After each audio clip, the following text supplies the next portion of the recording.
voulez des couleurs?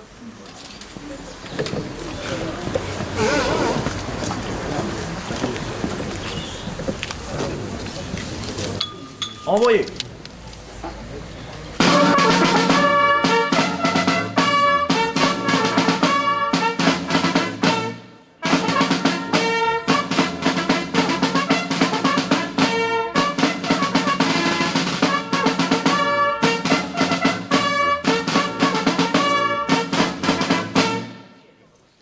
Pour l'ensemble, repos.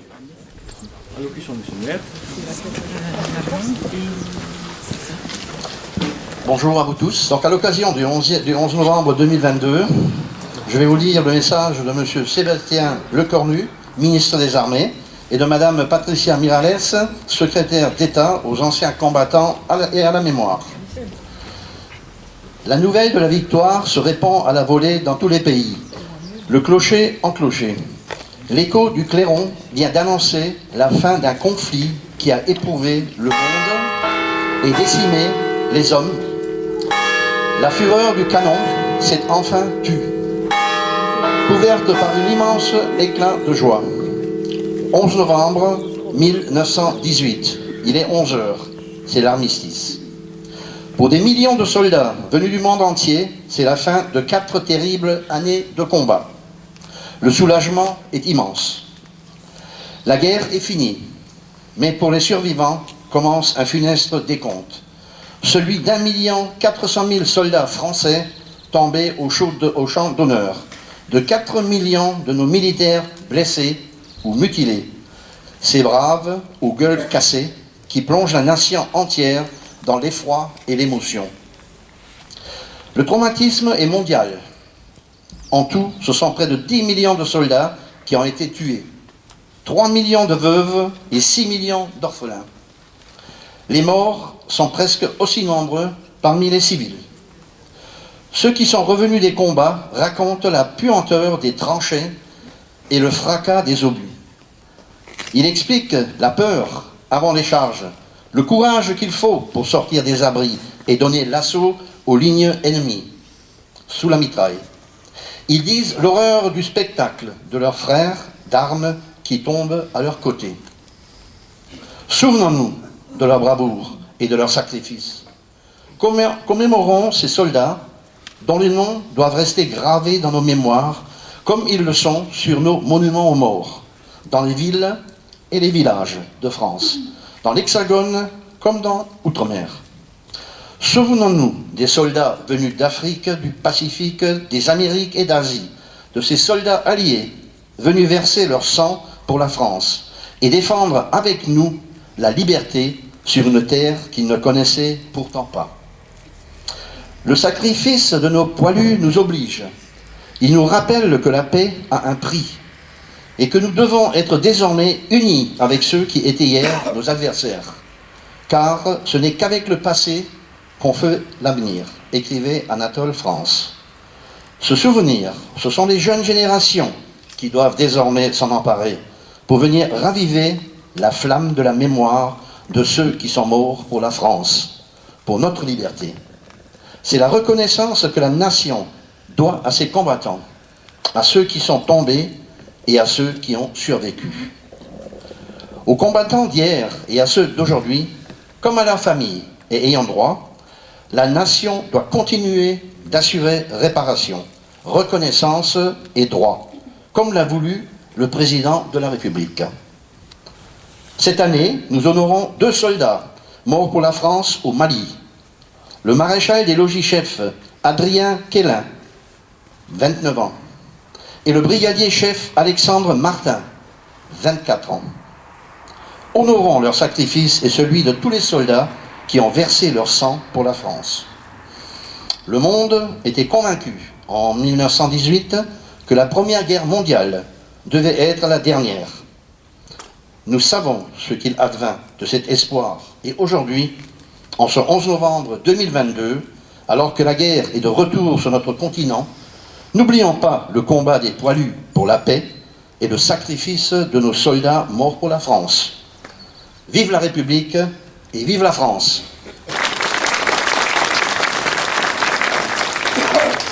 Et maintenant, je vais donner la parole aux enfants qui vont nous lire un message de l'UFAC.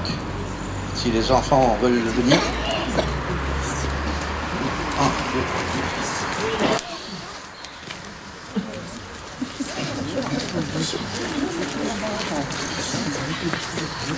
Qui c'est qui démarre? Toi? Nous célébrons aujourd'hui le 104e anniversaire de l'armistice du 11 novembre 1918. Armistice victorieux pour la France et ses alliés après 4 années de combats meurtriers face à l'Allemagne et aux empires centraux. Il n'est pas une ville, pas un village de France qui ne garde gravé dans la pierre d'un monument aux morts le souvenir de ceux qui sacrifièrent leur vie pour la patrie et la liberté. Ce 11 novembre 1918, la France déplorait 1 400 000 morts, 740 000 invalides, 3 millions de blessés, des centaines de milliers de veuves et d'orphelins. N'oublions pas ce lourd bilan, ni le courage héroïque des soldats de ce conflit, appelé à juste titre la Grande Guerre. Rendons hommage aux combattants de toutes grades, français et alliés, qui ont fait preuve, dans tous les secteurs du front, d'un courage exemplaire méritant la reconnaissance de la nation. Beaucoup d'entre eux sont morts pour la France. En cette journée de recueillement, ayons une pensée également pour nos soldats tués ou blessés ces derniers mois en opération extérieure et inclinez-nous devant la douleur de leur famille. Depuis février dernier, un conflit majeur se déroule sur notre continent et des conflits régionaux sont en cours ou latents un peu partout avec le risque qu'ils dégénèrent ou s'éteignent. Dans cette situation stratégique et périlleuse, le travail de mémoire a toute une importance afin d'éviter un retour des erreurs du passé pouvant entraîner les mêmes conséquences désastreuses.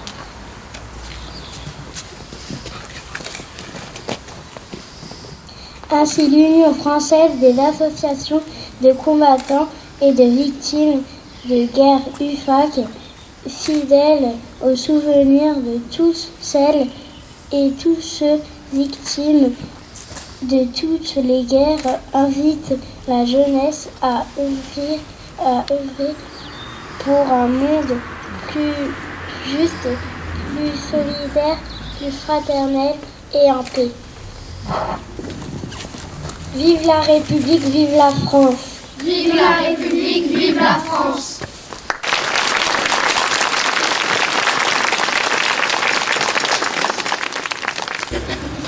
Garde à vous.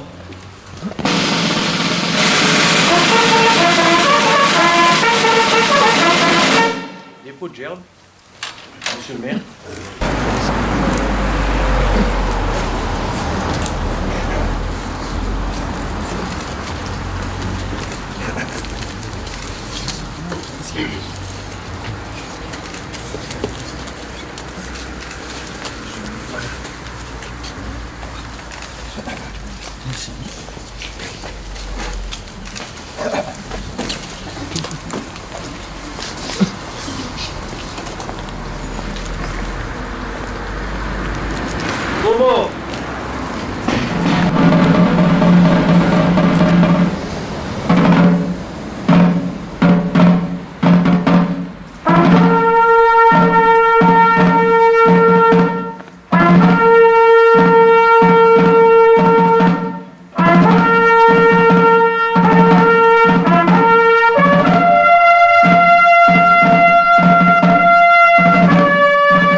Soit vive la foi, ça baptise, et partout là où rayonne la France.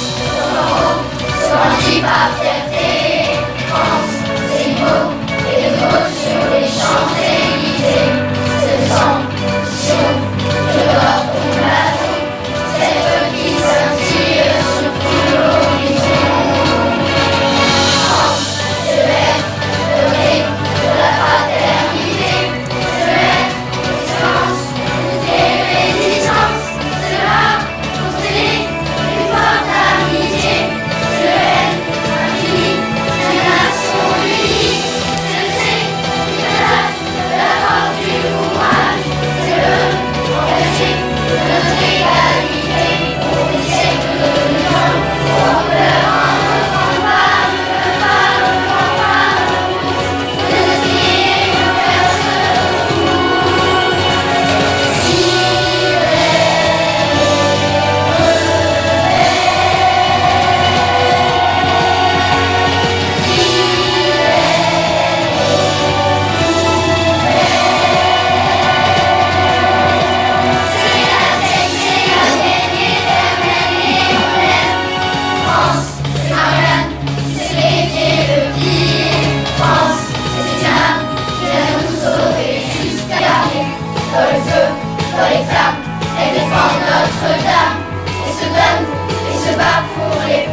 Oui, comme disait tout le monde, un très très grand bravo à tous ces enfants qui ont interprété cette chanson et surtout sans regarder sur leur feuille. Ils ont vraiment appris ça par cœur.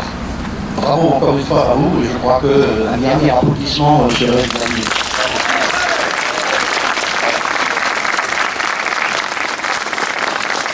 Donc avant de clore cette cérémonie, je voudrais encore, mesdames et messieurs, vous remercier chaleureusement pour votre participation à cette manifestation et plus particulièrement remercier M. Daniel Fritz, maire de Kerbach, qui nous fait l'honneur aujourd'hui de sa présence, qui est accompagné aujourd'hui de M. Weber Erwin, qui a remplacé notre porte-drapeau indisponible aujourd'hui. Un grand merci à lui. Mes remerciements vont également à nos enseignants qui ont vraiment fait un très très grand travail avec les enfants. Bravo à vous. Le Brass Band de Kerbach, toujours présent à nos manifestations, dont la présence donne un ton plus solennel à cette journée.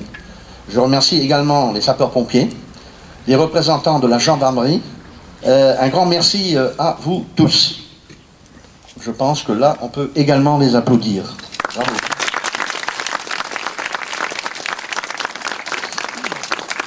Et maintenant, il ne me reste plus qu'à vous inviter, au nom de la municipalité, au Café Meyer, qui est juste à côté, donc c'est pas très loin, partagez le verre de l'amitié. Encore une fois, je vous remercie pour votre attention et vous souhaite à toutes et à tous un excellent 11 novembre. Merci. Bravo.